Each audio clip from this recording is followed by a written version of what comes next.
Pedri. Zo'r uzatma. Yaxshi imkoniyat. Afsad yo'q bo'lsa, darvozabon aldab o'tdi va bo'sh qolgan darvoza va gol!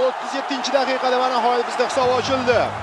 Undan avval ham gol urgandi jamoa, lekin hisobga olinmaganda ofsayd tufayli bu safargisini esa inobatga olishyapti. Hozircha ma'lum bo'lmaydi. Ofsayd ham deb qolishlari mumkin. Birga bir epizodga zo'r chiqib ketdi Rafinha, ajoyib uzatma edi bu. Va Rafinha yana shunday nishonlash. Karim to'p bilan.